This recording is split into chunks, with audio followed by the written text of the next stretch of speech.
Hello. I thought we could take a look at the June 2022 Martha Stewart Living. So we're a little late uh, to the game here. It's a couple months old, but we can still look at it.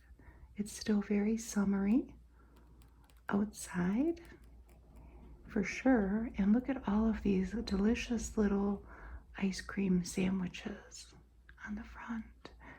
And these are sea salt brownie as the cookie, as the sandwich part with different ice creams and the recipes in the magazine. So let's get started. The first thing we see is an ad for IKEA. An IKEA kitchen. And that's the price, $22.59, and that is based on a 10 by 10 kitchen. And it's almost like a chocolate brown, isn't it? And look at that as a contrast up here with like a chevron design, and there are two pendant lights. I was looking at this though. I'm not sure if I had a long window like that I would put those shelves there. But I don't know. It's obviously not my kitchen. And a pretty pink floral arrangement there. And you can see the reflection of those gleaming appliances on the window there. But this is Section, SEK, which is a common IKEA cabinet design. Sinarp and Haslarp. Pinch salt, not yourself, it says. So in the Martha Stewart magazine, she always has a Martha Stewart Living anyway. There's always a calendar. And I think there's something on every day. So this was for June. So again, we're a couple months late here, but maybe next June we can refer back to what we should have been doing. On the first, it says put tomato seedlings in the ground. If you have tomatoes, they should probably be huge by now. It's the beginning of August. The second is start pumpkin patch. The third, fertilize clematis. Clematis fine if you have one. The next day is make sauteed scallops with caper brown butter. That recipe is in this magazine, and we will get to that. Eventually it looks very good, and it doesn't seem that complicated. Next is pick strawberries with her grandsons. That sounds fun. Cut poppies for arrangements.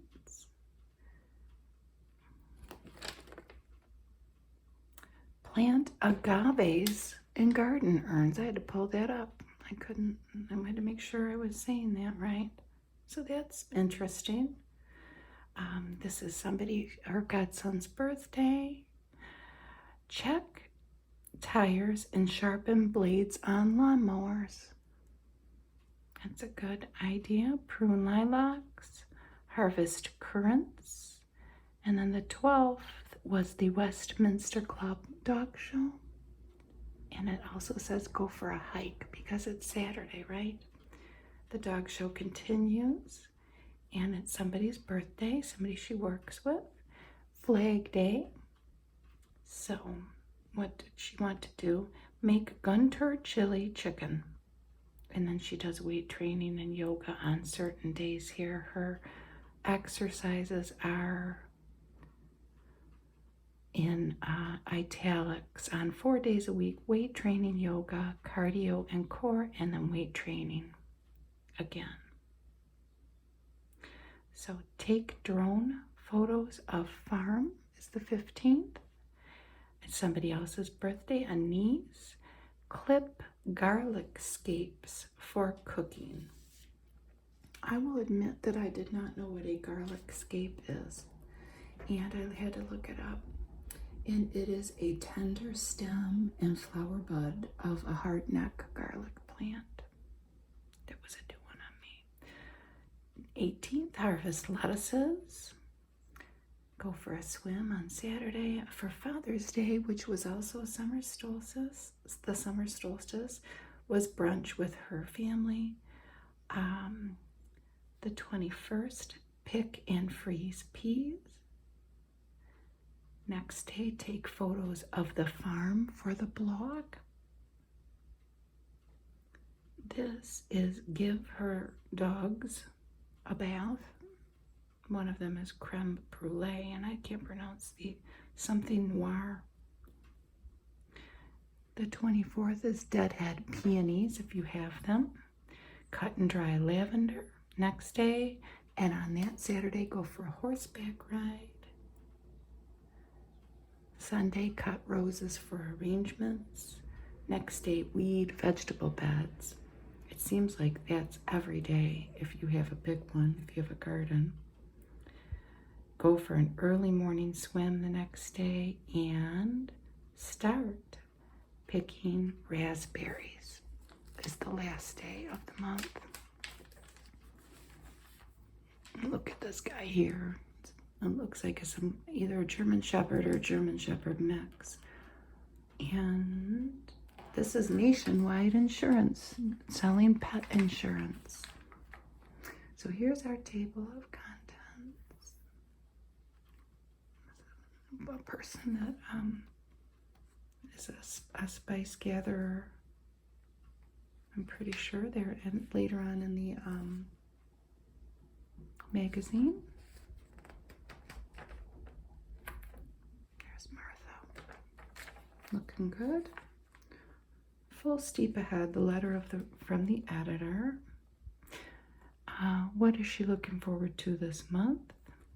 Making these beaded bracelets. We'll see that later. Eating ice cream, spotting beauty. It says Martha's poppies are a sight to behold. Weekend grilling and daydreaming. It is summer after all. There's an ad for coffee creamer. All natural. Why is it all natural? Less ingredients. More bliss.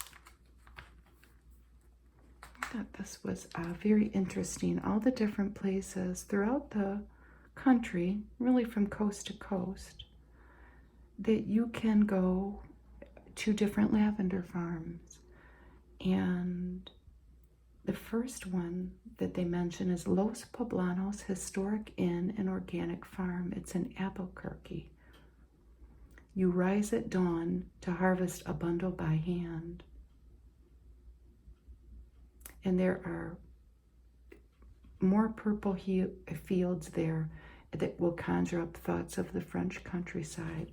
So you don't have to go to France to see beautiful lavender fields. We have plenty right here in the United States.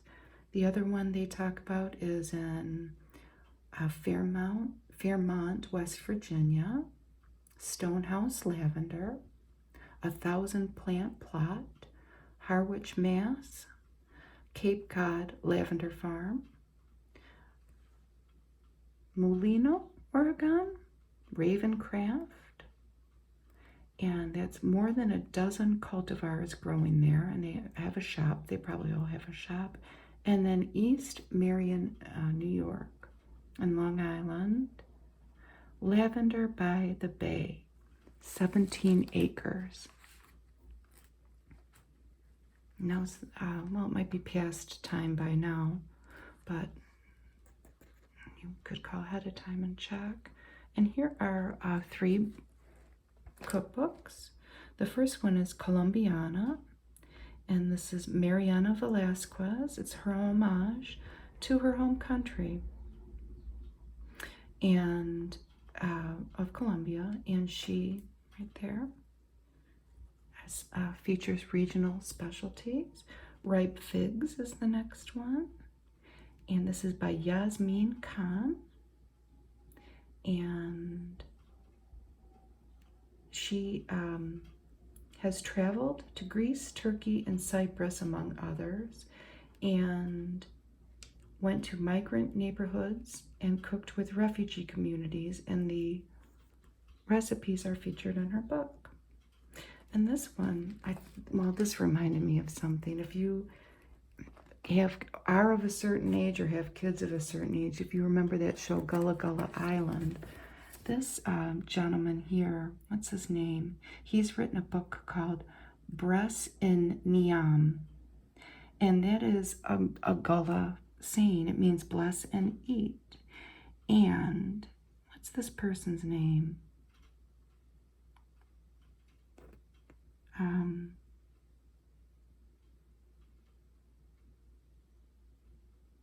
Matthew Rayford. And he has a 28-acre farm in Brunswick, Georgia. So these are Gullah recipes. It sounded very interesting, but that's what it reminded me of. And here are Juneteenth celebrations. These were all virtual. The last enslaved people were freed in Galveston, Texas. And these were all virtual events. One was in Dallas, dma.org. Denver had the Dream Big Awards Showcase, 6-hour broadcast. And Wilmington, Delaware. Oh, this one had limited in-person seating. But they are empowering young women is the goal of the Miss Juneteenth Family Enrichment Program. And I'm sure they'll probably do it next year too. And the winner won a scholarship. Look at Martha's selfie here. Wonder if she used a filter. Well, she's looking good. That was on Instagram, and she was in East Hampton, and I'm assuming one of her homes. Here's are some small businesses. Baker Street Market in Maplewood, New Jersey. These are pics from different people that are associated in making this magazine.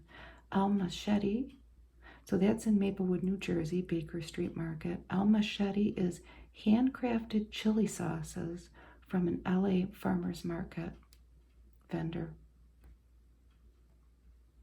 And this, I'm going to have Due Focaccia. And this is, look at these sandwiches. This is in St. Paul, Minnesota. And this is this associate designer's idea of a happy meal. Look at those sandwiches, it's delicious. And here's one of their food editors. And she's been with Martha for, what did it say? 20-something years, it said. 21. And her unofficial title is the Pie Crust Whisperer. Martha taught me how to make it in a food processor, and it changed my life. I can crank out 12 in an hour. And she loves picking strawberries in Red Hook, New York, and biking through this Catskill to load up on wild black raspberries. And there are some of her strawberries.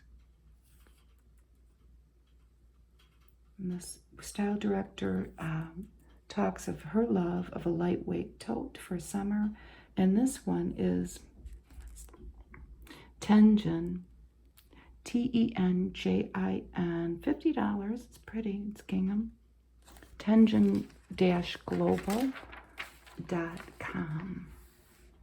Look at that pretty Hilton head ad. Inspired by nature, styled by the low country. This way to America's favorite island. It's a nice ad campaign. And look at, here is the scallop recipe. I would never cook it, but it doesn't seem that complicated at all. And it might seem very fancy to, maybe if you were having a party. This is the scallops And they're in a caper brown butter. The scallops are seared, and they're served over wilted spinach, which is very easy. I do that all the time if I can find a good deal on spinach. And a little bit of butter, and they've put tangerine juice in it. And we will see, I think it's the same picture from before. Yep, there she is, juicing one of these fruits. Her hair looks pretty. She's juicing a lemon. And this is the herby marinade to this marinade to this swordfish dinner. It says, when buying seafood, ask to smell it to make sure it's fresh. And that's the theme of these seafood recipes, is to make sure it's fresh. And she also talks about her, here comes a truck. Oh, it's a big cement truck. About her experiences deep sea fishing and going shrimping. She's done all sorts of things to harvest fish.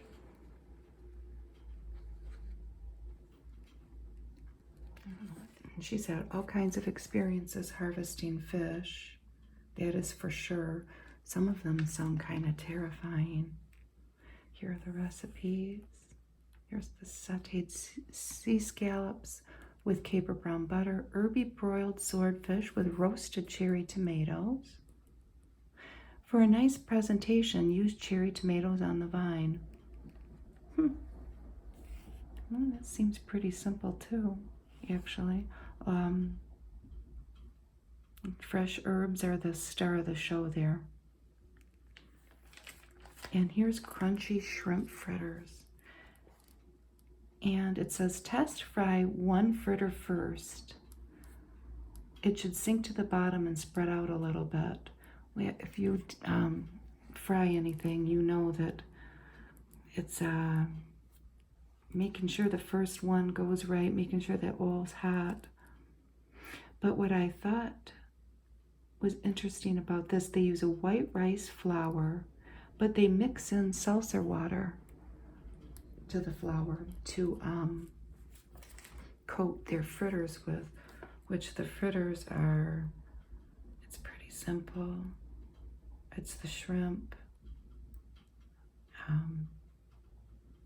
you know, it's just the shrimp pretty much. The rest of it's the batter and an egg. Some Eggland's Best. And look at this idea. This is just two benches pushed together like picnic benches, and then just sit on the ground with these pillows for a little picnic.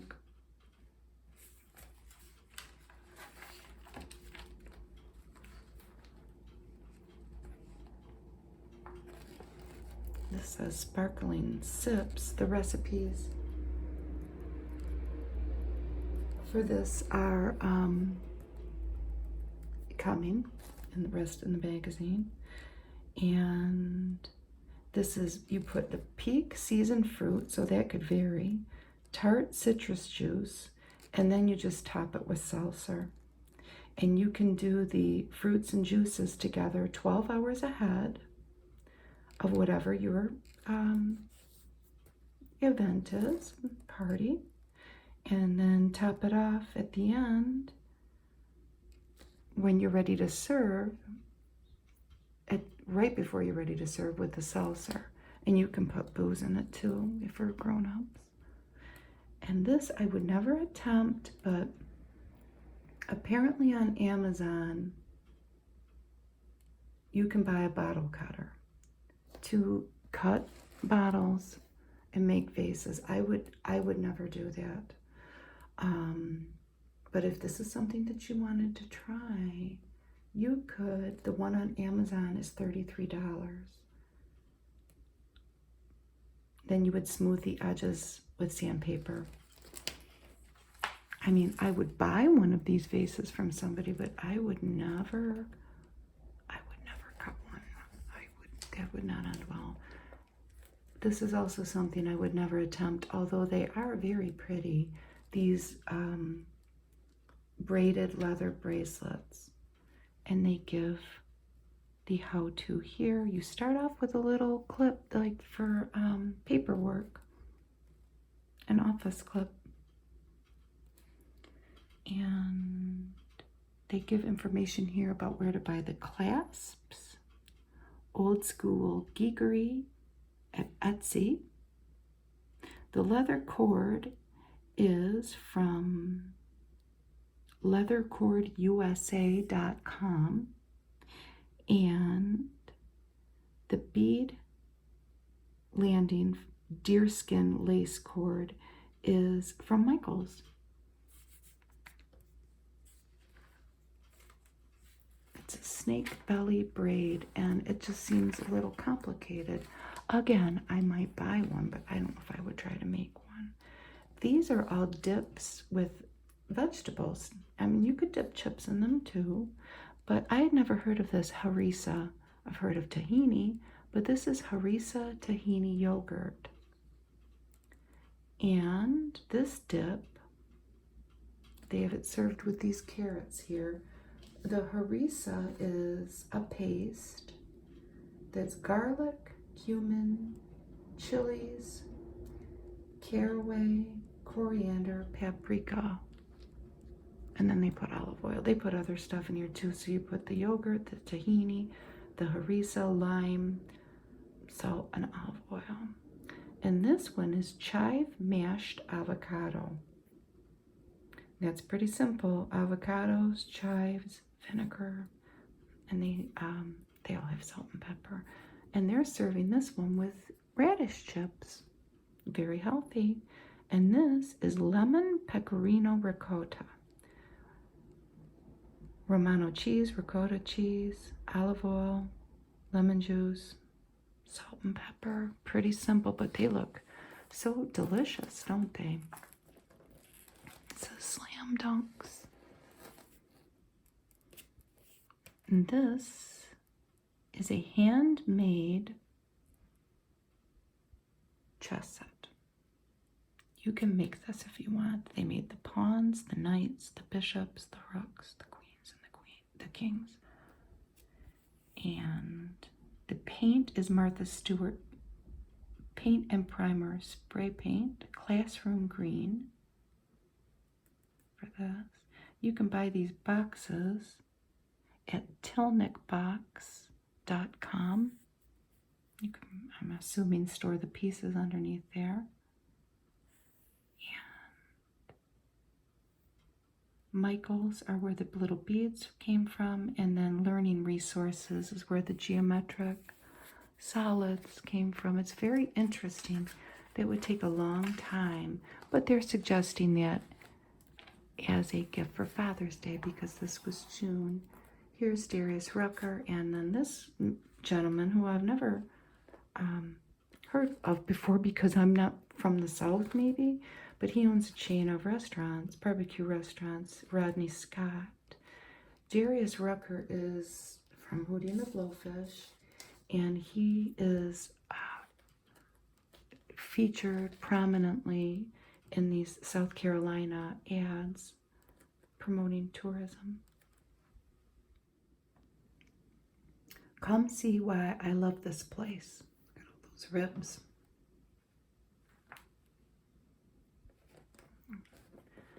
And now we have Good Living, remade in the shade. And they are going to tell us how to take care of the different types of outdoor furniture we might have. And the first one they start with is teak. And they say to remove any moss with your hands or paint scraper. So this was it before.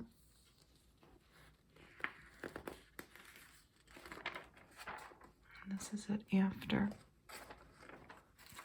So get all the moss off of it and mildew with a power washer.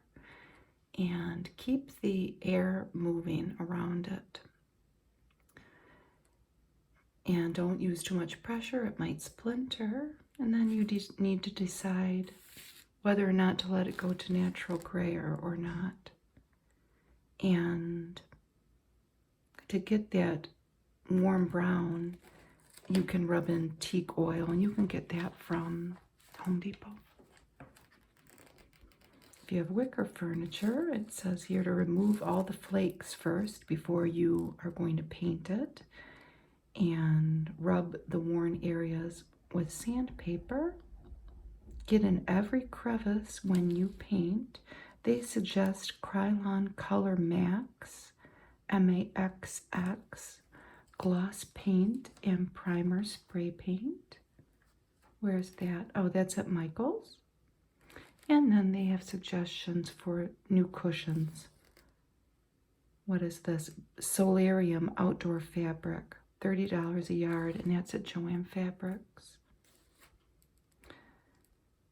They also have this sunbrella fabric. It's a little more expensive at $42 a yard. That is from fabric.com. Valspar has, if it's paintable, it's possible, an ad. Let's look at the different colors. And they have a couple people starting some paint projects. I thought this one was interesting, cherry taupe. Then they have autumn russet and ginkgo tree.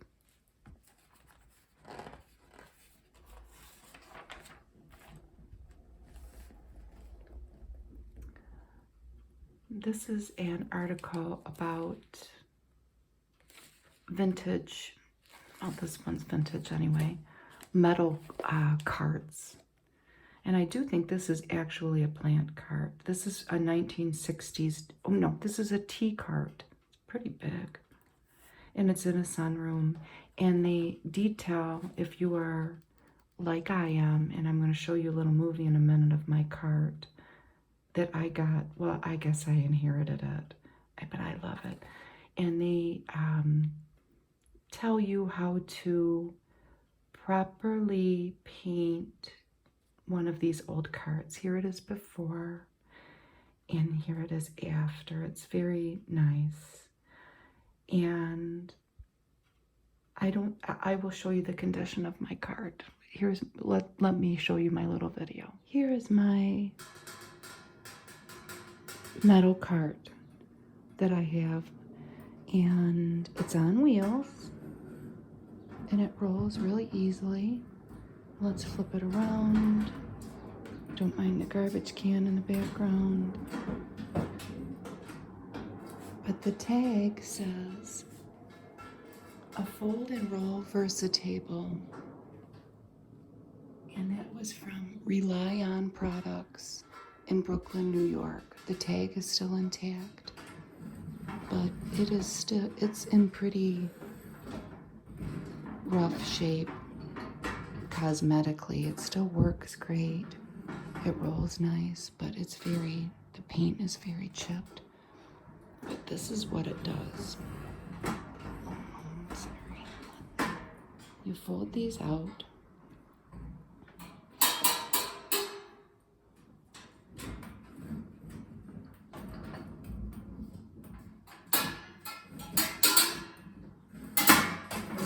Whoops. It does work well, and it folds out to a table. Isn't that cool? But that's my little antique table. So my cart, it needs all of these steps, and it needs somebody to do it. But I don't think I would attempt it. Obviously, you would start by preparing where you're going to do this. Make sure that it's well ventilated. Protect the surfaces around you, and then you would need to start sanding, and then get all that old paint off. What they have used here is Rust-Oleum Painter's Touch, and this is satin granite, although I have to say it looks kind of purpley, doesn't it? That's at Home Depot. And there is glass in this, whereas mine doesn't have glass.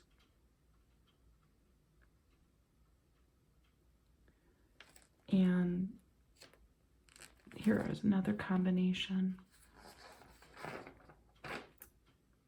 Glad Beachside Breeze. This is new. This is a Febreze Glad bag. Here's all the different things if you go to marthastewart.com. Father's Day gifts. Look at those beautiful ties. Summer gardening. Looks like a lot of the drinks that they already have in here. These fruit seltzers. And look at him. I wonder if that's one of her dogs. Love at First Bite. Blue cat treats. I'm fascinated with this. Oh, it's one of my little weeds fell. I picked these little flowers and I looked up what they are. And I guess depending on who you are, a lot of people consider these an invasive weed. This is bird's foot trefoil, I think. And I found it like in a construction area that I walk by in my house. And I thought it was pretty and I picked it. But I also saw a YouTube video where they're feeding that to cows. And it has as much protein as alfalfa. I'm just saying. I thought it was fascinating. It's pretty. And it's starting to get roots. I don't know if I want to plant it in my yard. Look at these beautiful plates that this person makes. His name's Mark with a C, Armitano Domingo. And he makes these in New York City. He makes plates, platters, and apothecary jars. And I looked on his website, and while they are not cheap, they're quite reasonably priced for a real living piece of art. And they have these beautiful 3D insects on them. Look at the little ladybug. I thought it was just so sweet. He makes them out of porcelain. And of course, these bugs are hand carved. And there was also, they're not all bugs. These are, but on his website, he was selling one that was a candy dish, and it had 4 pieces of candy, you know, like these 3D bugs. That one had sold. It's very beautiful. What's this? An ad for shoes. HotterUSA.com. Don't know anything about them. They look pretty comfortable. This is a plant called 9-bark. Amber Jubilee is this variation. Diabolo, not Diablo, Diabolo. This can reach 8 feet in height. This has a Latin name that I'm not going to try. But this grows naturally along riverbanks and helps stop erosion by holding the soil, and that is Dart's Gold. There's a place for 9-bark in just about any garden. And this is a Kelly Norris saying this, who has written a book, New Naturalism. And she offers advice here about growing this at home. It attracts pollinators and birds who will nest in the branches. And it's a tough, no-fuss plant.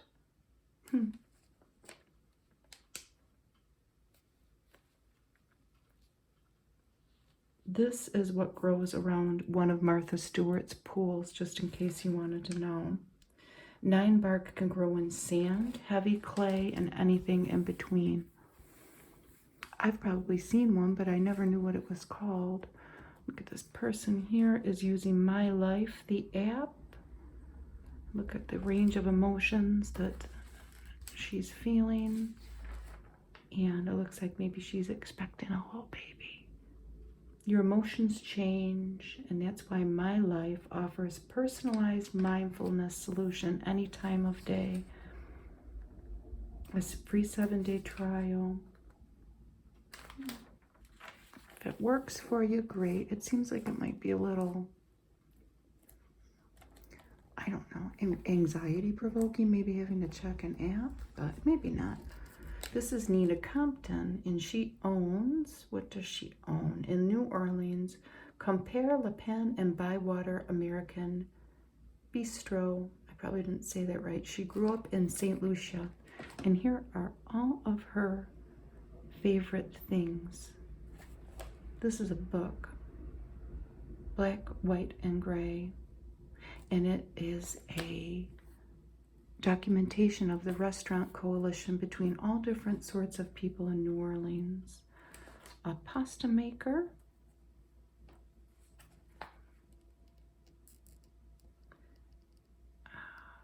It doesn't say what kind it is. What is, oh, no, Imperia pasta machine. It's from William Simona. We need to look over here. Baron West India hot sauce. And that's from Amazon. It's a true Caribbean seasoning. She puts it on everything. This t-shirt, Defend New Orleans. DNA.LA. Super comfortable, she says. And Apple AirPods. It's probably a favorite of a lot of us. You know what is in my family. Strawberry chapstick. French truck coffee. Where can you buy that? Le Grand Coq Rouge, and I think that means the big red rooster. FrenchTruckCoffee.com. A French press by Le Creuset. That's deep teal. And this is Époisse cheese. MauriceCheese.com. These shoes are pricey, but they make a statement and can dress up simple jeans and a t-shirt. Todds.com. They're $500. Levi's 501 jeans. They are part of her work uniform, she says. Cartier watch. She's had it for 20 years. She wears it all the time, she says. This Vespa. Her only mode of transport, that's $4,000. Martha Stewart sheets from Macy's, and Palmer's original cocoa butter, which we can all go to Walmart or probably even the grocery store and buy, or any drugstore. Here are little remedies, let's say, for different things that can happen to us in the summertime. First of all, the sun zaps you. It says to act fast and find some shade, sip some water. And one of the skin's most important functions is to work as a barrier to reduce water loss. I didn't really know that. And when it's burned, the barrier is impaired and you can become dehydrated. So if you get home or wherever you can, take a cold shower, pat on some lotion that's soothing and hydrating, or aloe vera. Avoid anything with alcohol and a fragrance in it. If you can, take an ibuprofen and apply a washcloth with cool water to bring down the inflammation. Don't mess with blistered or peeling skin. And prevent it if you can. And the sun is worse from 10 a.m. to 2 p.m. Wear a hat, protective clothing, and of course, apply a broad spectrum SPF. I almost said that wrong. But this was interesting. I never knew this. If you're very fair or have a family history of skin cancer, which I do, consider taking a daily supplement with the fern extract, Polypodium leucotomos. So podium, I don't know, leucotomos. It isn't a substitute for sunscreen, but if you get burned, it is said to reduce the severity. Look at Venus Williams here. Promoting sustained eye drops. Okay, food goes down the wrong tube and they show a hot dog. Act fast.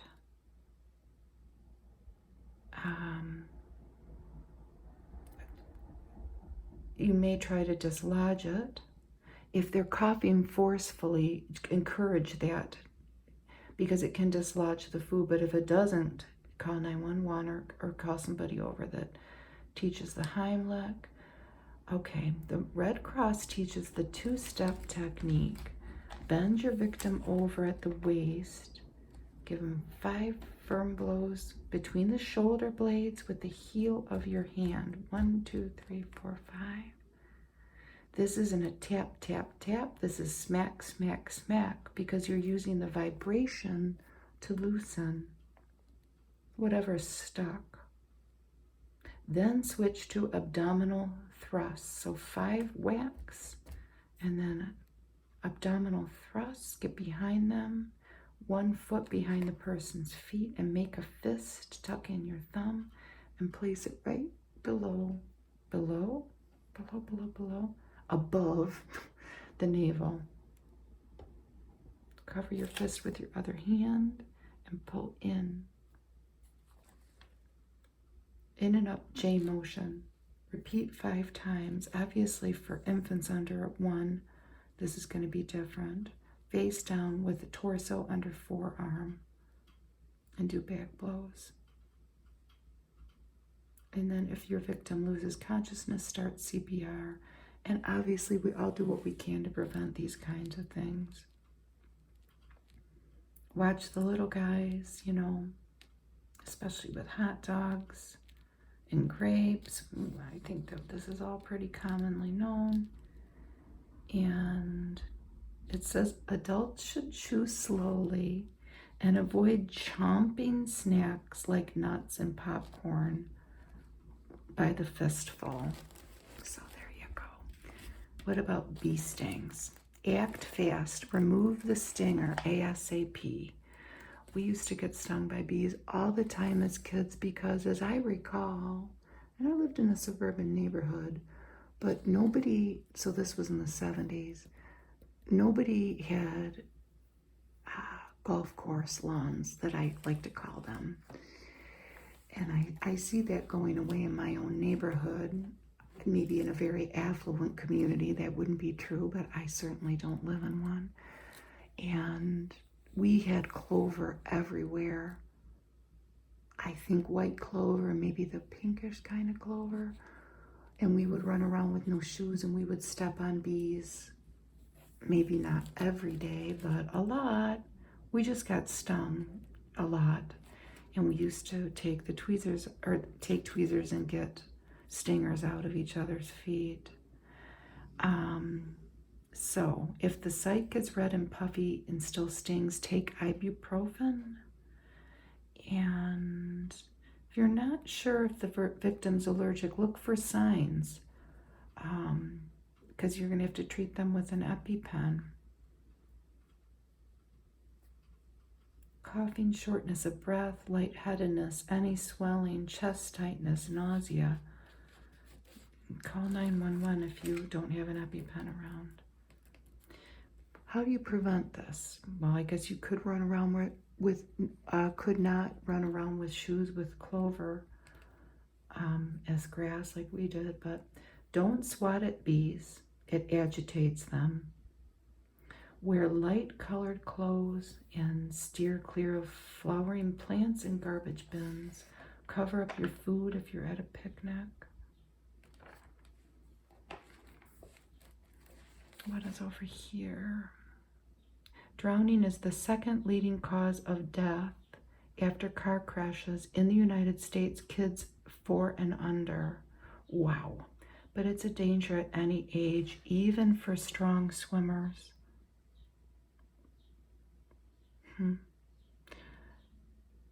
Assess your risk is the first thing they say. It's higher if there's standing water around your home, if it's a pool, river, or a creek. So then they talk about fences. As we all know, a child can drown in even a few inches of water. Be ocean savvy.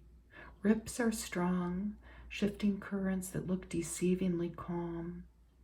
And avoid them by sticking to the designated zones at the beaches.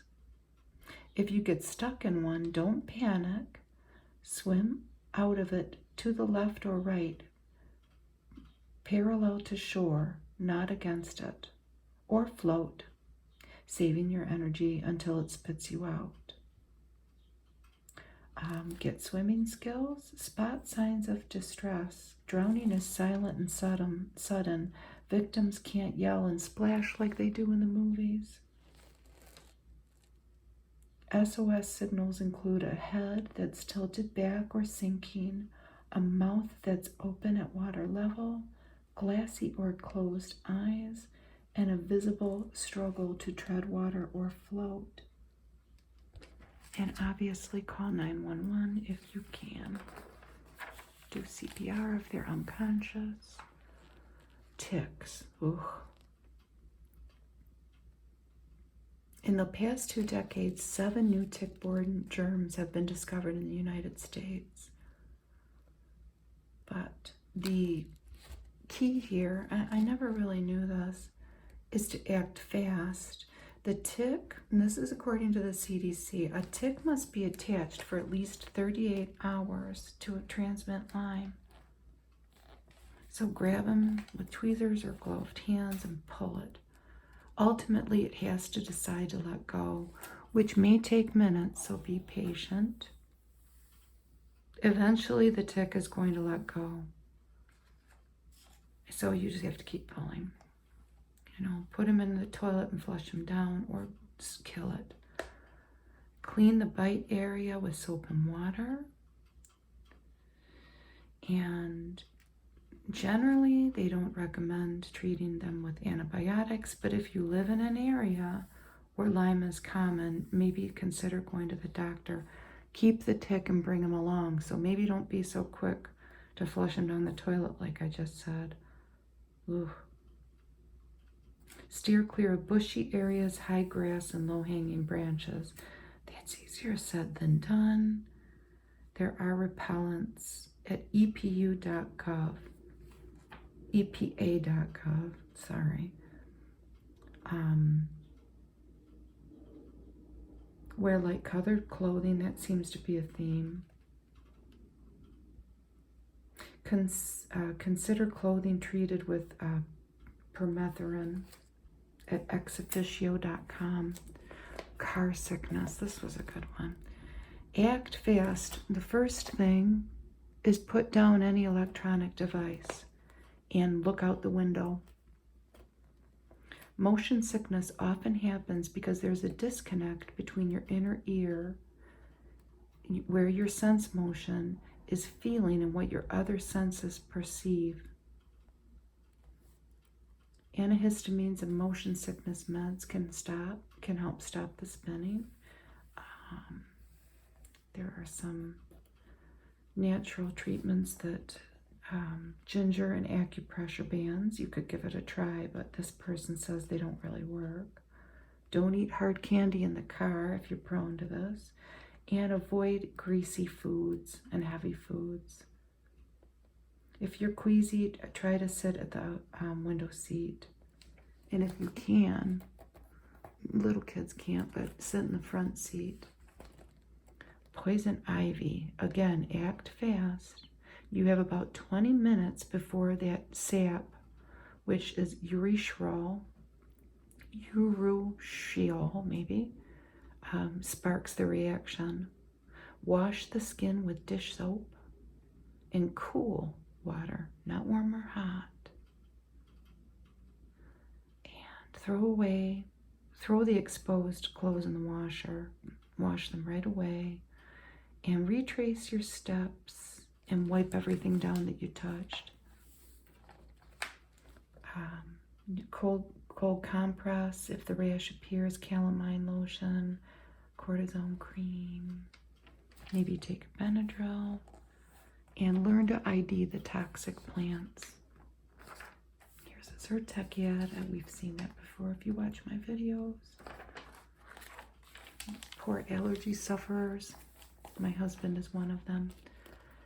And here is a whole article with all these different products, and they are about bronzers and I guess maybe illuminators. And there are all kinds of things that you can try. The first thing is smooth your skin. Exfoliate 2 to 3 times a week, it says. And they are using the Vichy Mineral 89 Skin Fortifying Daily Booster. And they're putting that on still damp skin. And you can get that from Walgreens. And then put on your sunscreen. And they have a more expensive Skin Smoother by Isden. That's $55. And one from Walgreens that's only $9 from Aveeno. And it's Aveeno Positively Mineral Sensitive Skin Sunscreen Broad Spectrum SPF 50.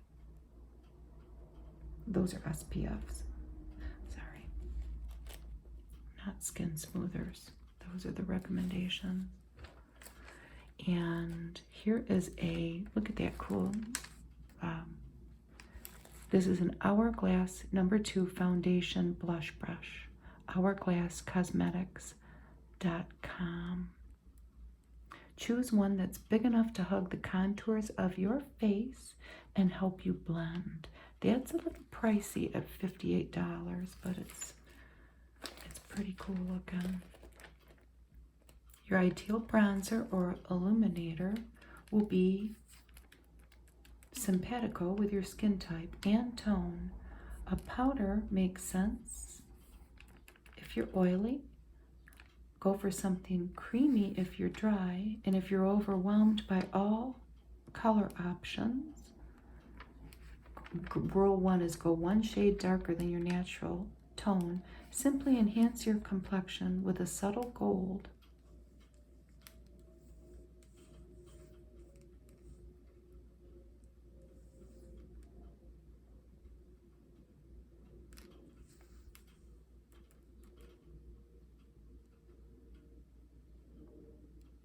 Which is flattering for skin with warm undertones, and peach, which is perfect for cool types. And these shades suit everyone. This is a Maya Chia Highlight of the Day Illuminating Face Serum.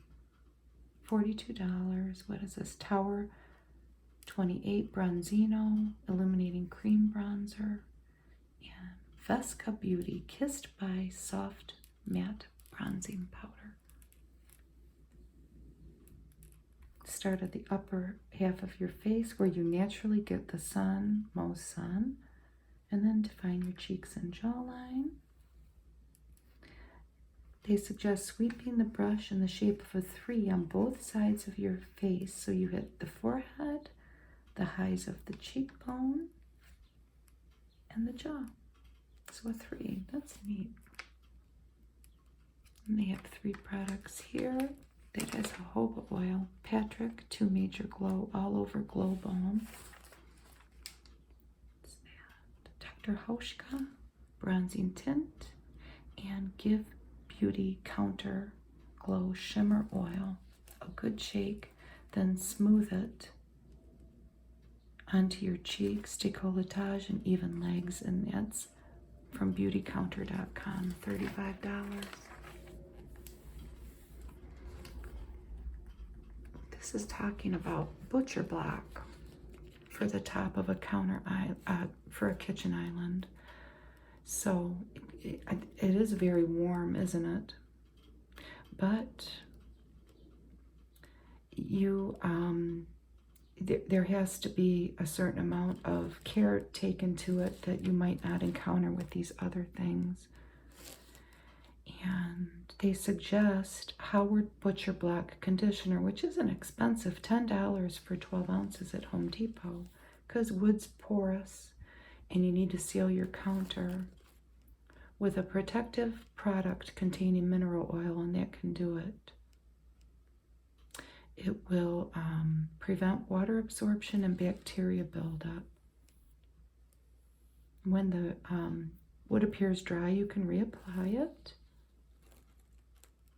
Remove stuck-on food bits with a handheld scraper, and you can buff out stains with a piece of sandpaper. That's pretty cool.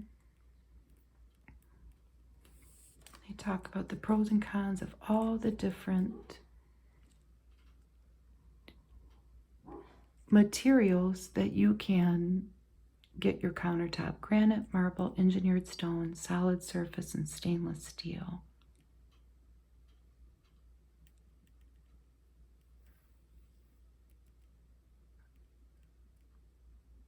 Granite's durable, heat resistant, and low maintenance.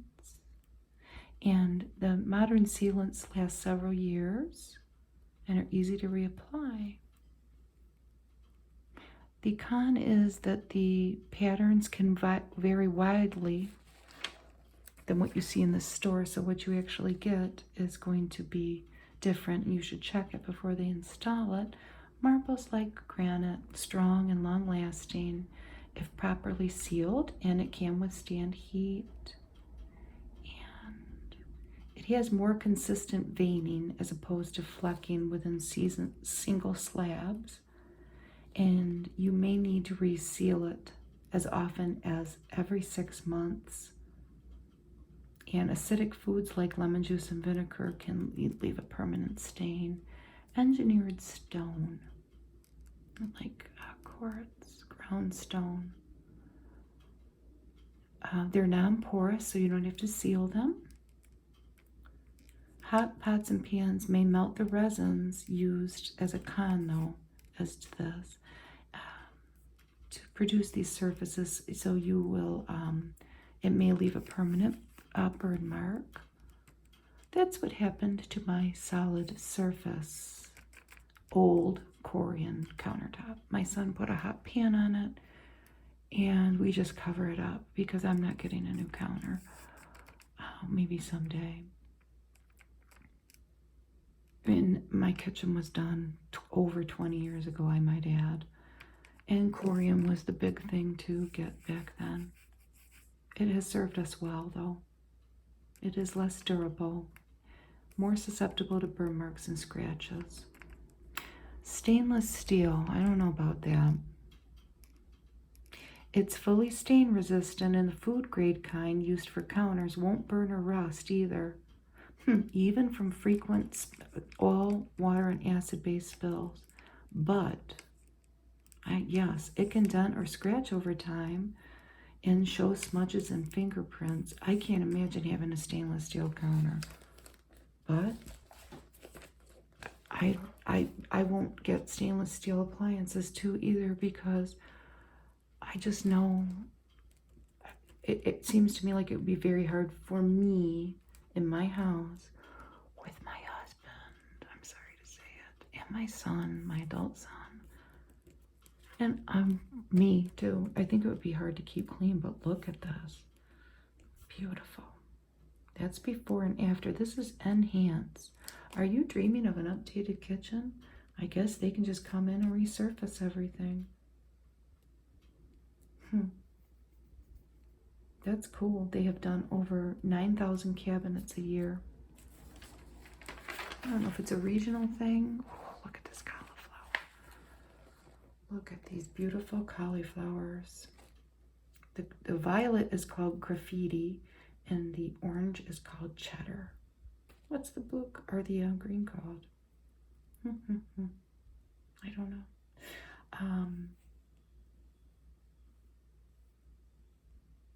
So when you're growing it, if the ivory kind heads turn yellowish or purple while growing, it may be a sign of too much sun. So look for a self-blanching type like Denali, which has leaves that curl inward and shield it. That's interesting. This is from Annie Novak from Growing Chefs in New York City. How can I keep my dog from digging into my rugs and furniture? And it says to distract them, teach them off. This may be boredom. The same things that come out of every expert's mouth about everything your dog might do like this. And my dog does this, and my son's dog does this, and they do it mainly on the couch. And I don't know what they're doing. I don't think there's any stopping it. I just tell them no, and they don't really listen. But it says burrowing is instinctive in dogs. Yeah, I don't know what to tell you about that. A lot of things with dogs and cats you just have to learn to live with. And this is talking about soy sauce. And I never knew that there's Chinese soy sauce is produced traditionally solely from soybeans. And then wheat flour too, oftentimes. But Japanese is a combination of roasted wheat and soy that gives them this mellow, sweet finish, which the exception is tamari.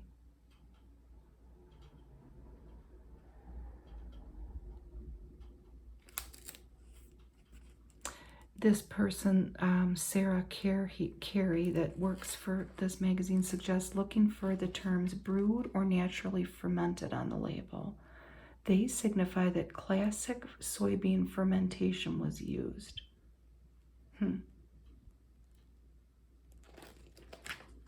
Oh, look at this little girl with her cat. And the cat's got a little bow tie on. Hill Science Diet. Here's a bunch of stuff you could buy your dad for Father's Day. So take note for next year. The traditional things you might see.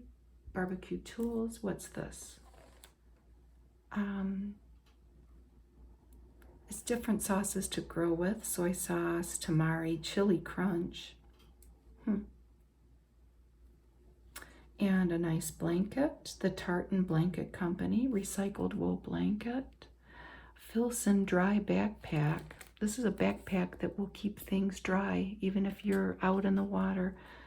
It is that a 7? Yes, it's $175. I thought maybe it was $115, so it's pricey. Some nice shorts that you can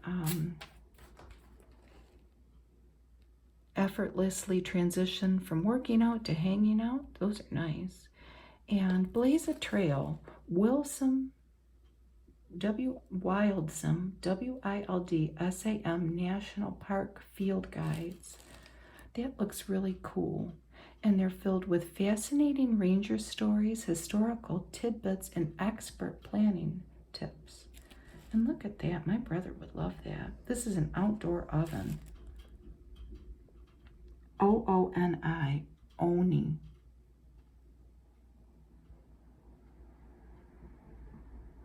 And this is to make a pizza outside. You can't, well, you could, among other things. It can hit 950 degrees. And Martha Stewart makes wine, in case you want to buy any. MarthaStewartWine.com. And this person here, this is Sonequa Martin Green. Look at her beautiful braids. This is somebody we might see in a People magazine, but she's doing a Stand Up to Cancer campaign. Passionate about expanding awareness to clinical trials. Stand Up to Cancer. It's her pet project. Tyson air fried chicken strips, 75% less fat. Now we're going to start, I think, getting well, no, there's a couple home. It's going to be all food from here on in, so you know I'm going to start getting hungry. This looks good. And I would eat this whole thing. This is cilantro, lime, kale slaw with seeds. So they have some nice cold salads here. For lacy greens, strip leaves from their ribs, stack a few at a time, and roll them into a cigar shape. Finally, slice crosswise to create ribbons. Don't discard the stems. You can thinly slice and saute them and add them to scrambled eggs or fried rice. Let's see how to make that. So that for that cilantro, lime, kale slaw, oh, you put Greek yogurt in it. Jalapeno, cilantro, olive oil, lime juice, lime zest, kosher salt, and then 3 cups each shredded cabbage and kale and carrot, and then any seeds you want. Sunflower seeds, pumpkin seeds, you could put whatever. But this one is a quinoa with caramelized corn and scallions. And that one looks good too. 2 cups of corn, and then you're going to caramelize it. And butter with the scallions. You have to soak the scallions first in ice water. But then once you're done doing that, just mix it in with 2.5 cups cooked quinoa, goat cheese, and the dark greens from the scallions. And this is a cauliflower faux potato salad. It's using cauliflower instead of potatoes. And it seems simple enough. Red onion, red wine vinegar, lemon juice, grainy mustard, olive oil, celery. It's basically making potato salad but with cauliflower. All of these dishes can be refrigerated in an airtight container for up to 5 days. The cauliflower salad gets even better as the flavors meld, and the kale slaw brings crunch to the 2 turkey burgers or tacos. And there's a little bit of a silhouette ad. Look at the leading value brand. Uh-oh, got something hanging off them there.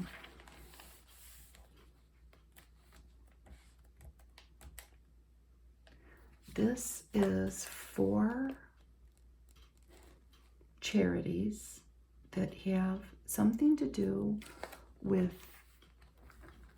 using food waste, getting food waste that's somebody's going to throw out to somebody who needs to eat. And that can be a laborious process. You would think it would be easy, but it's not. And they have Regenerator program at Cascade Ranch, and this is in California. And their mission is to support up-and-coming farmers so their crops can feed families who need it in the Bay Area. This one is Harvest Against Hunger, and this is in Seattle. Their mission is to feed people suffering from hunger with nutritious, lightly blemished produce that would otherwise get thrown away.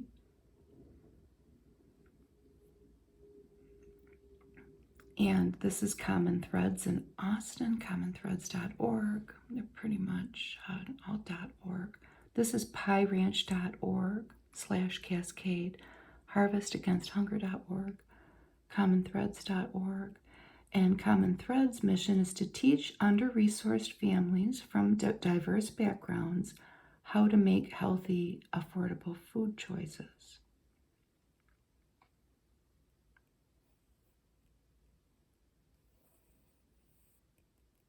See some people learning to cook something there. Rethinkfood.org in New York City. And this is to foster relationships between restaurants and local community centers so extra food doesn't go to waste. And this organization works with 55 restaurants all over the country to prepare meals from their excess ingredients and to take them to places that need it, homeless shelters, churches. So how can you lend a hand locally? Each area has different needs, but you can give back wherever you live. And this is Sarah Carey again.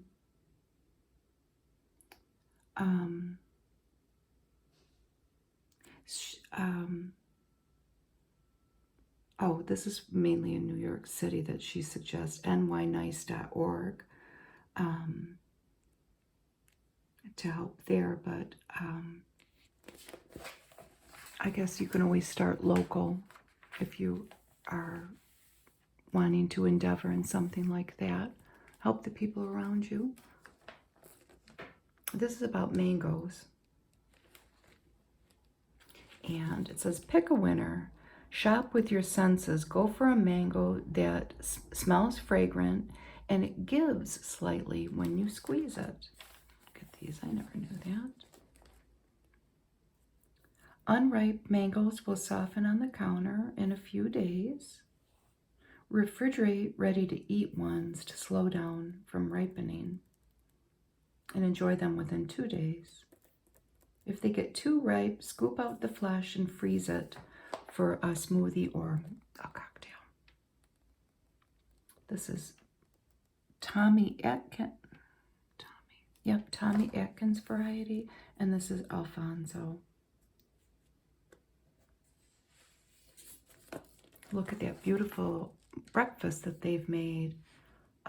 What is this? Bircher Chia Parfait. It's got oats, chia seeds, whole milk, maple syrup, and cinnamon.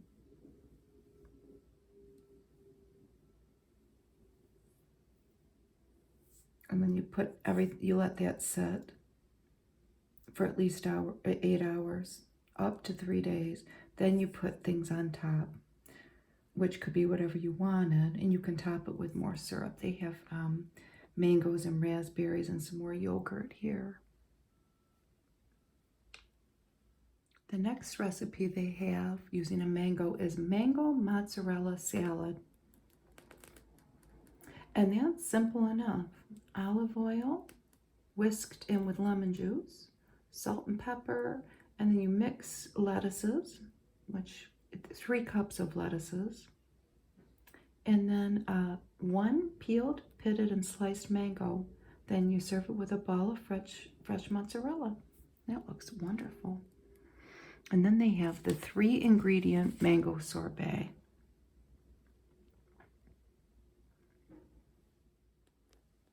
So it's 4 cups of frozen mango chunks. You do need a food processor. You thaw it slightly, and then you put maple syrup or agave syrup, lemon juice, and water. Process it. And freeze it. Looks good.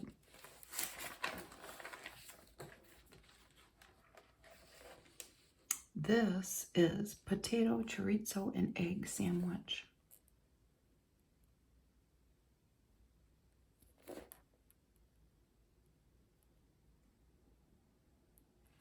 And this is a suggestion for an outdoor meal. What's for dinner?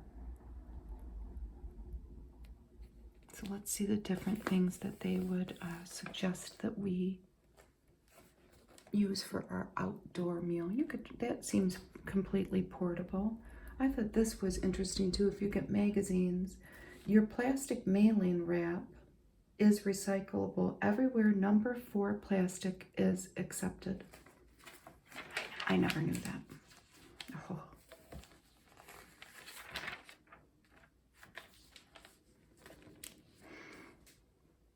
Here's, oh my goodness.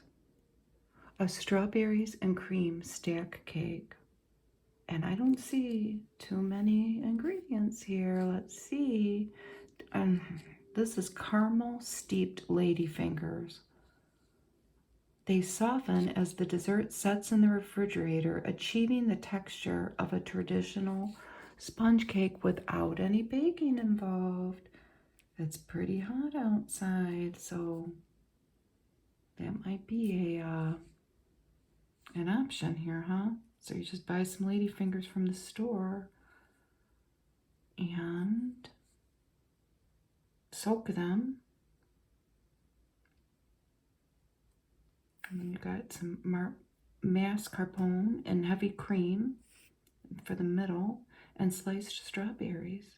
It says, drum roll please, introducing tiramisu's enchanting summery sister. I wonder, that's a good writing there. Anyway, that looks delicious and I want the whole thing. And here's a bunch of ads. You can buy stuff. A Kikoman ad. Those are chicken thighs with, I assume, this original teriyaki sauce on it. And look at these pretty marigolds. I have marigolds all over. I don't have any like that though. They're so, I think that that's called an African marigold. And it seems like if I try to grow those, that the other marigolds take over. And I get the French marigolds, but anyway, that's a whole nother story. But we have a little quote here, and this is from William Steig from Gorky Rises, June. It was early summer. Everything was fresh and fair. The grass was green, the sky was blue, immensely blue, and the world was flooded with gracious light. So even though it's August, and maybe the grass isn't so green anymore, we can still appreciate the splendor of summer. And they always have all these ice cream recipes in these magazines. And we missed National Ice Cream Day, but you could still, if you missed it, you could celebrate it today or this weekend if you wanted to. It was July 17th, I think, but let's take a look at this. This is a cherry cheesecake celebration. And I'm just going to say that, bomb. I don't know if you say it Bombay. Bomb.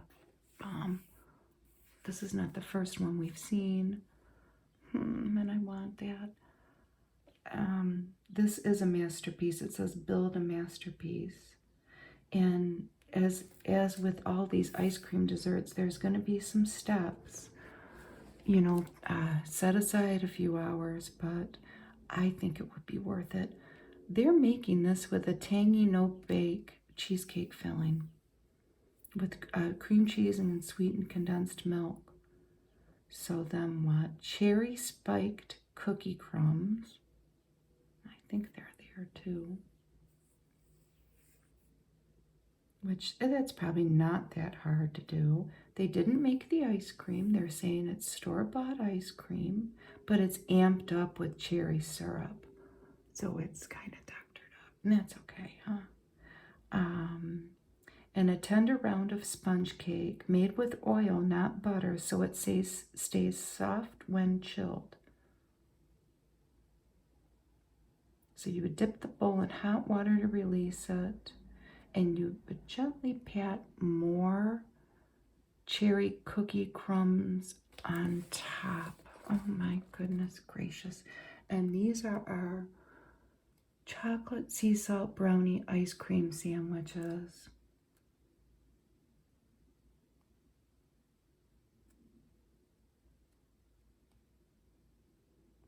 So that sprinkle of sea salt on top, it's just that extra oomph. Oh, what is this? Frozen Cafe Mochaccino Tart. I see the tart.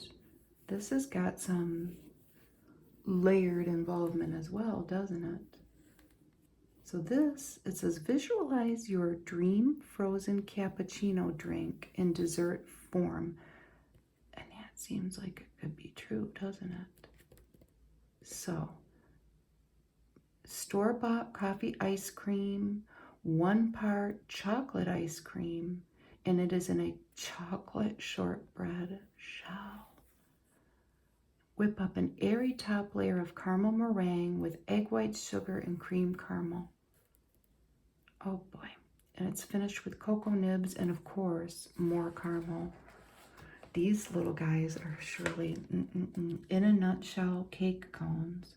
This doesn't seem too complicated at all.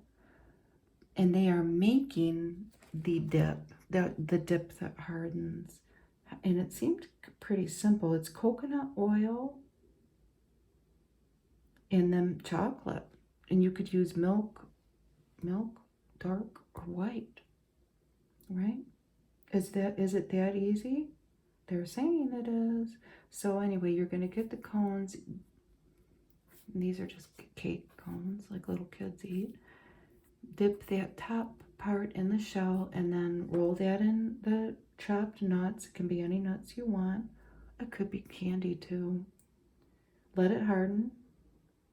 And then put your ice cream in. And then if you wanted to store these for use ahead of time, you could fill a cake pan with rice or dry beans and nestle them in so they don't tip over. That doesn't seem too hard, and I want one. These are profiteroles. I think I'm saying it right, but it's basically a cream puff. And these are a little, they're fancy. They're green tea. And this is a very elegant dessert, and it is, I think, reminiscent of this restaurant. They're making a nod to Teiyaki NYC, which is a cult ice cream shop, and it's known for its matcha green tea soft serve, served in these Japanese waffle cakes that are shaped like fish. That's not this, but this is a nod to those. It sounds interesting, doesn't it? So this is the green tea ice cream in this cream puff, and it has a black sesame flecked croquelin, French for cracker, baked on top. And if that's not enough, it's served in a pool of silky creme anglaise scented with ground ginger. Very fancy. And this, look at this beautiful thing. And I've never heard of this. And my family is from Appalachia, so I should know. Appalachian stack cake. I've never heard of such a thing. Which is traditional at mountain weddings. It's a treat of crisp cookie-like layers spread with spiced apple filling.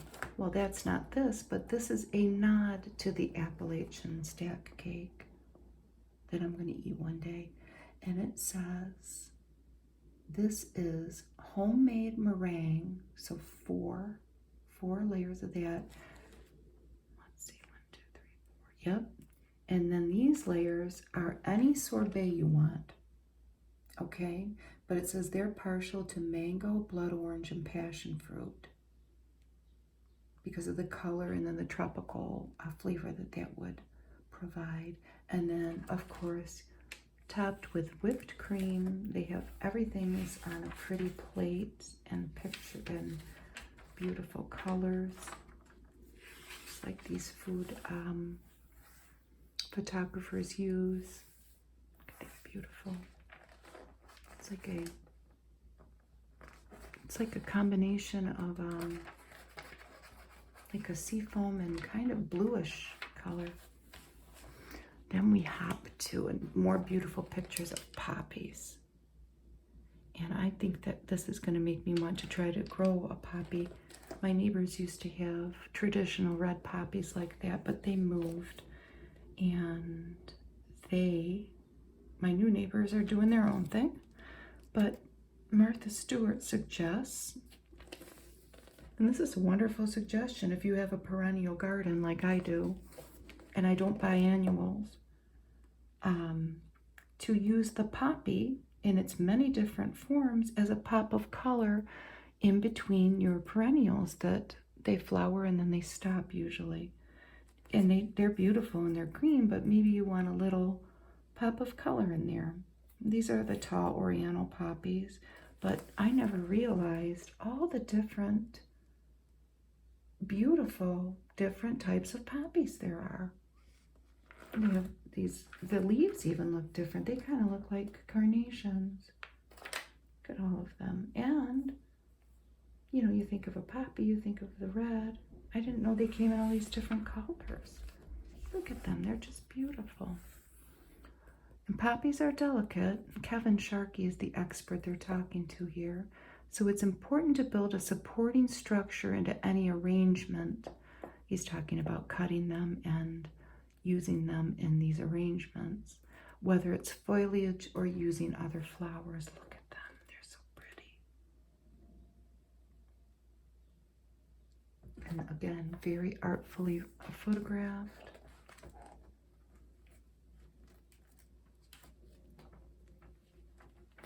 Before Martha discovered poppies, she was a fan of their seeds.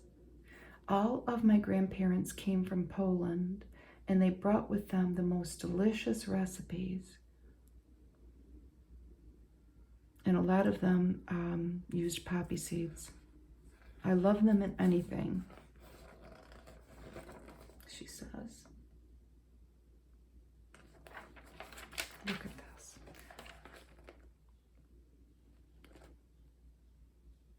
So this is in zone 5, and she says, my breadseed poppies fill the color gap between spring and summer, among other things here. Wow.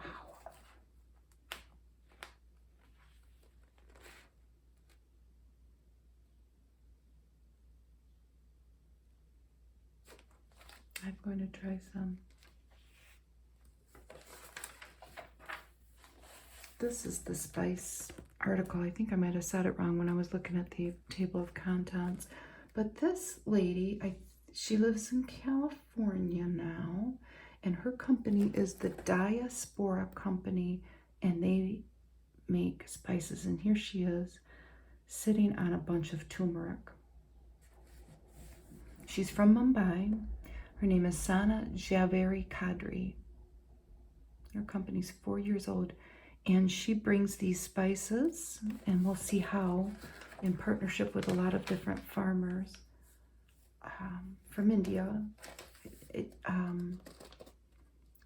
fresh spices to us and probably other countries too. So Diaspora Company. She's offering fair pay and equitable partnership to the farmers across India in the process.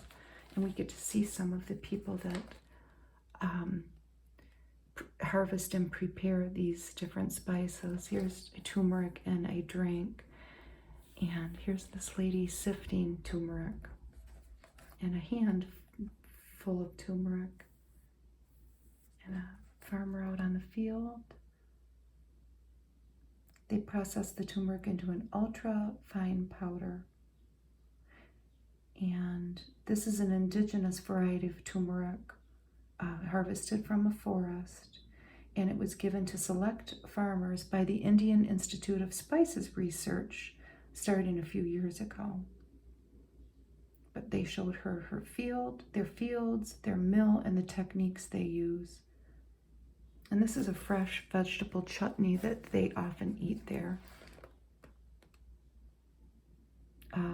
With chilies, coriander, and curry leaves.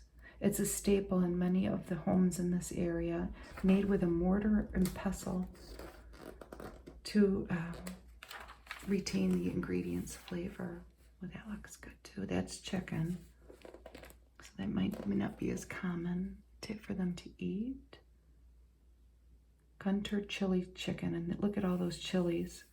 They're laid out in the sun to dry. Later, workers will pound the hot peppers into a powder with sesame oil and rock salt to extract the smokiness. And here are people in a field. There's another dessert. Cookies flavored with Diaspora Company's, let's see, Anna Malai cacao powder. Pair nicely with a steaming cup of chai. When launching her company, Ms. Kadri imagined a day where she could make a cup of chai using only its own spices. That dream will come true this year with the addition of cloves, ginger, fennel, and cinnamon for the company's offerings. And here are, look at these, this team of people that I think that they mainly gather turmeric. That's what they're talking about here. Yes. This is after a morning gathering turmeric. To harvest the spice, a buffalo and cart pull the plant's rhizomes, like the roots, from the earth. And the women follow behind, picking up and cleaning the pieces loosened by the buffalo, then adding them to buckets. Later, they will peel, boil, and dry each piece before grinding it and sifting it 3 times. And this is a recipe, peach Shrikand. Is it yogurt? Yes. It's a summer dessert. Strained full-fat yogurt and mango puree. And then this rendition swipes in fresh peaches, cardamom and saffron too, and pistachios. Wow, looks so good. Here is a home, and as is common, this home is in upstate New York, as in common in these magazines, I should say. And who is this lady? She's an architect, Annie Menace. 19th century farmhouse. And this is all Benjamin Moore Cloud White. She's got her ceiling fan. Look at those knots. That swing's not going anywhere, huh? It's crisp, very crisp. And there's the front door with a nice hook for the bag. A yellow door. I don't know if it's the front door. This is a back door. And that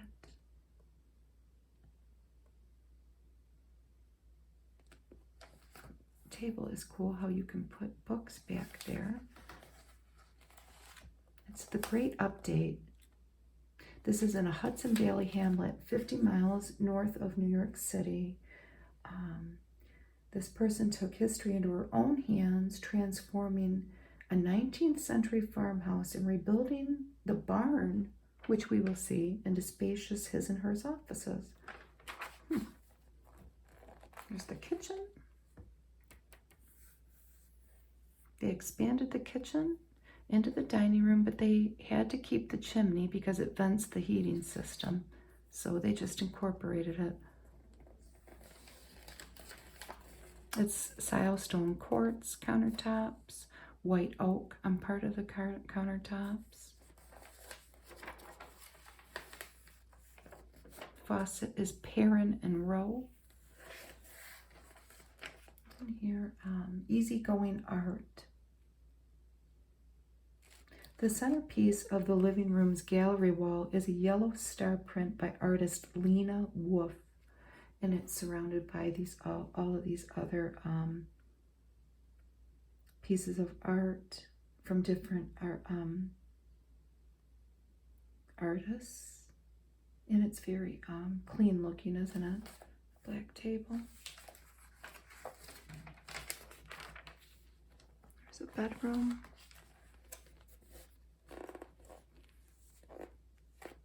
A wall hanging, and a hand-loomed Peruvian frazada as a coverlet. What does that mean? Blanket. The bed is from Room and Board. The linen sheets and basket are from Zara Home, and the blue pillow is from Amazon. And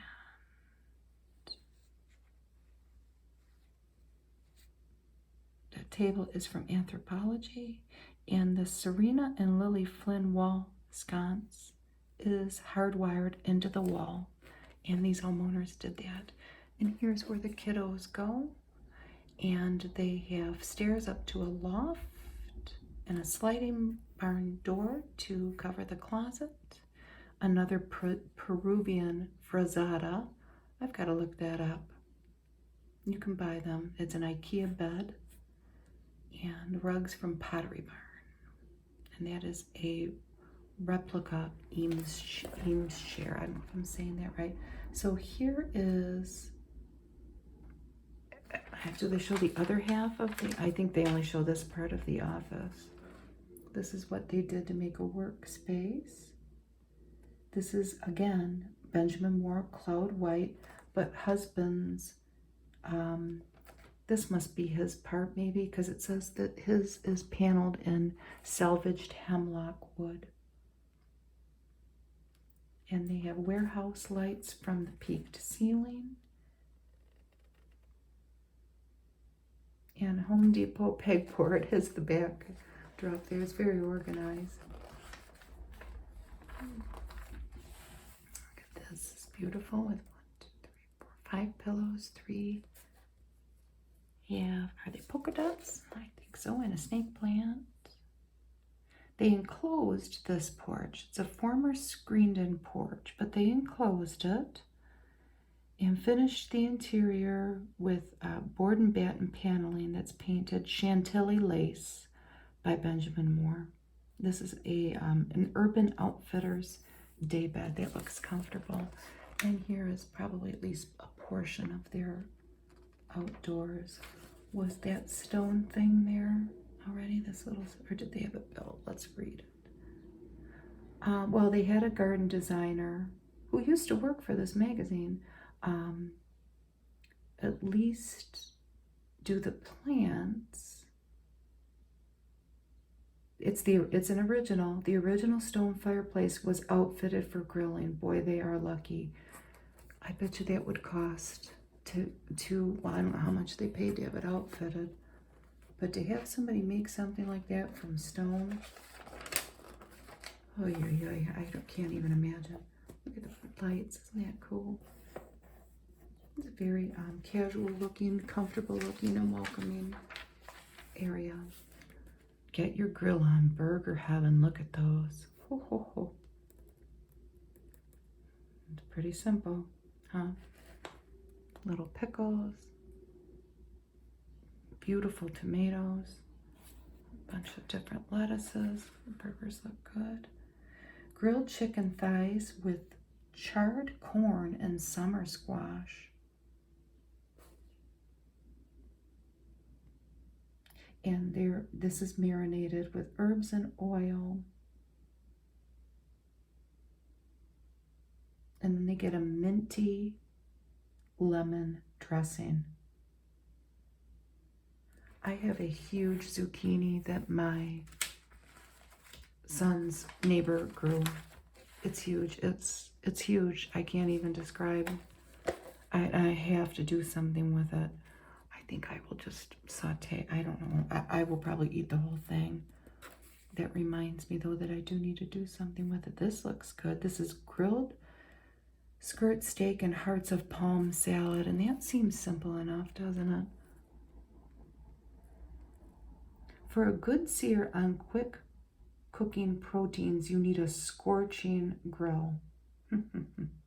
Hold an open palm 5 inches above the grates. If you need to pull away after 2 to 4 seconds, it's ready. On a gas grill, the hood thermometer should read 500 degrees.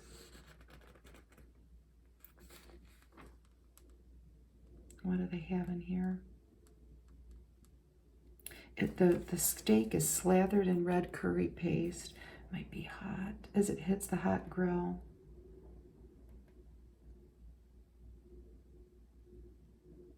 And then they're using lemongrass, chilies, among other ingredients, and they're putting it on rice noodles. We'll see the recipe. And this is chipotle shrimp tacos with fennel and beans. That looks good too, doesn't it? The smokiness from these shrimp tacos comes from multiple sources, not just from the grill, but the canned chipotles and adobo, a hard-working pantry item that does its job spectacularly in small doses.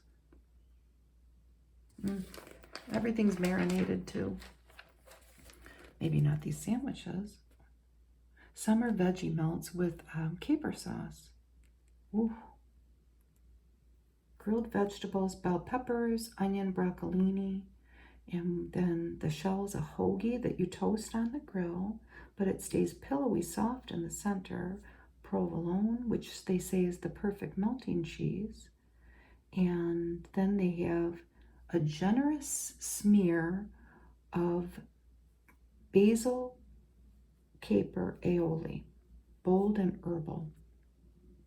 It tastes as if a green goddess dressing strolled into an old school Italian deli.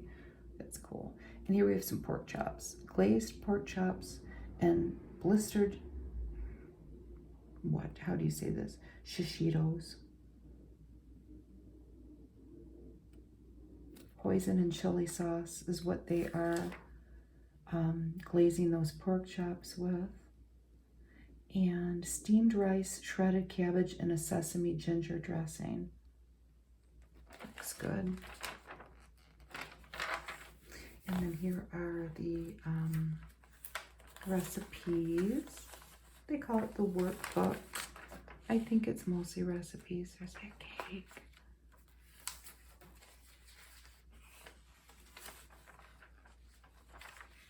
And here's a vintage picture of Martha, circa 1970. Didn't look much different. Boating has been a favorite pastime of mine ever since I was a newlywed.